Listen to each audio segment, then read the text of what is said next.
आउज़ बिल्लाह मिनश शैतानिर रजीम। बिस्मिल्लाहिर रहमानिर रहीम। दोस्तों, आज की वीडियो में मैं बात करूंगा पाकिस्तान की सियासी सूरत हाल के हवाले से, और ख़ासकर पिछले 2-3 दिनों में जो वीडियोज़ आ रही हैं, जो मीडिया खबरें दिखा रहा है, उस हवाले से बात करूंगा। और ये वीडियो शुरू करने से पहले आप से गुज़ारिश है, अगर आप मेरे चैनल पे नए आए हैं, मेरे चैनल को सब्सक्राइब ज़रूर कीजिए ताकि हमारा आपका रिश्ता आने वाली वीडियोज़ में भी कायम रहे। तो मैं बात कर रहा था पाकिस्तान तहरीक-ए-इंसाफ की।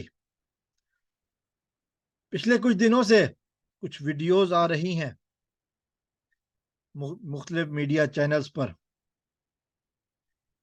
कि फलाँ ने तहरीक-ए-इंसाफ को छोड़ दिया, फलाँ ने तहरीक-ए-इंसाफ को छोड़ दिया, फलाँ छोड़ने वाले हैं।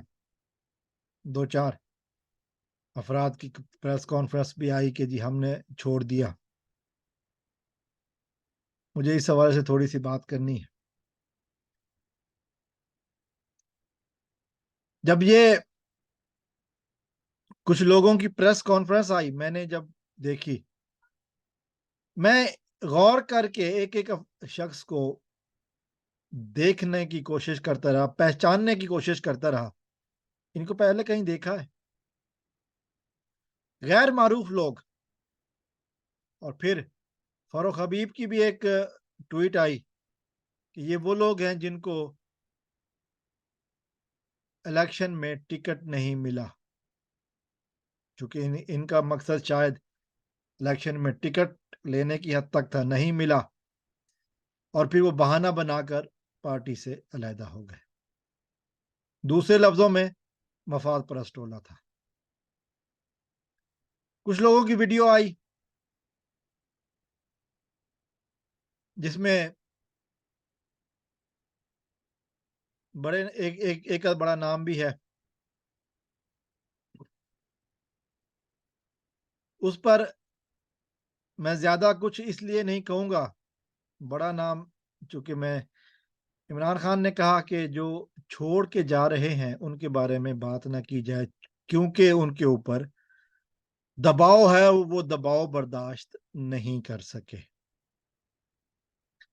फिर एक बात आई कि अली ज़ैदी जो सिंध का सदर है, वो छोड़ रहे हैं। अली ज़ैदी साहब को जेल में थे, ये खबर आई कि वो छोड़ रहे हैं, वो घर पे आए। उन्होंने फिर जो प्रेस कॉन्फ्रेंस की उसमें कहा कि जी ये ऐसा नहीं हो सकता, उनको वापस जेल मुंतकिल कर दिया गया। ये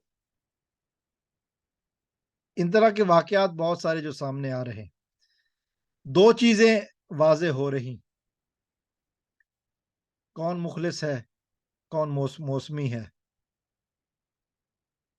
ये बातें भी वाज़ेह हो गई, कौन मुफाद परस्त है, कौन हकीकत परस्त है। सब जानते हैं कि 9 मई के पुरतशद्दुद वाकयात की इमरान खान ने मज़म्मत की, पार्टी ने भी मज़म्मत की, लेकिन मफाद परस्त लोग, क्योंकि इनका मकसद मफाद परस्त था, उनको चले मैं एक तरफ साइड से करता हूँ। जो लोग ये बहाना बना के छोड़ रहे हैं, वो समझते हैं कि उनके जाने से पार्टी टूट जाएगी, या जिन लोगों को ये बहाना बनाकर छुड़वाया जा रहा है पार्टी को, कि क्या इस तरह पार्टी टूट जाएगी। अप्रैल 2022, अकेला निकला है वो खान एक डायरी लेकर। उससे पहले भी अगर कहूं, जब ये पार्टी शुरू की थी, अकेला बंदा था। कारकुनों के बलबूते पर मुल्क के सबसे बड़े ओहदे पर पहुंचा है ये शख्स।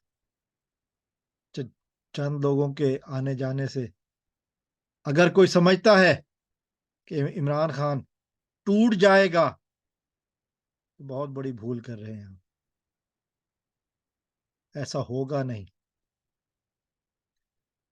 یہ مشکل حالات میں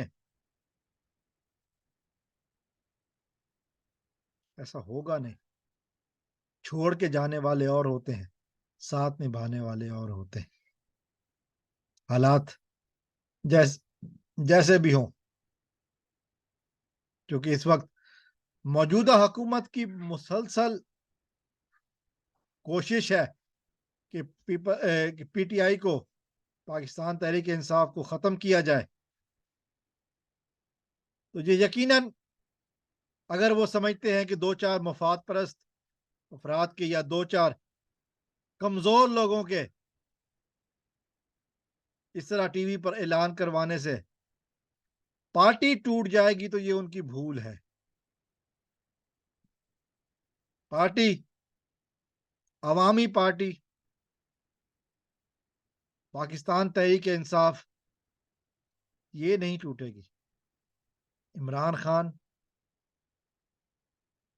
کبھی نہیں ٹوٹے گا. میں آخر میں ایک بات اور کرتا چلوں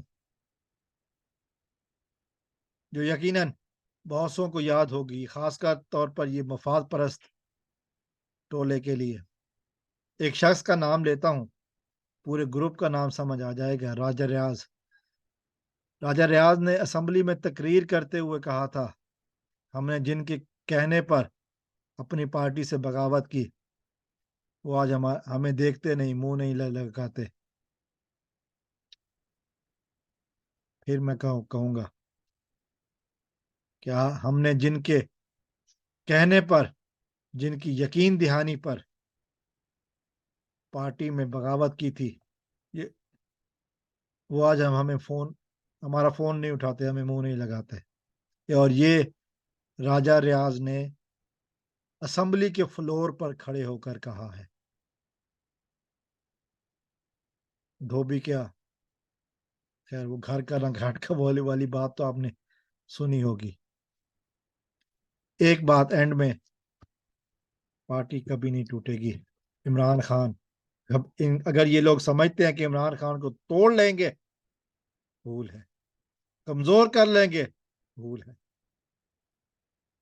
پاکستان کو مفاد پرستوں کی نہیں، عمران خان جیسے سچے لیڈروں کی ضرورت ہے.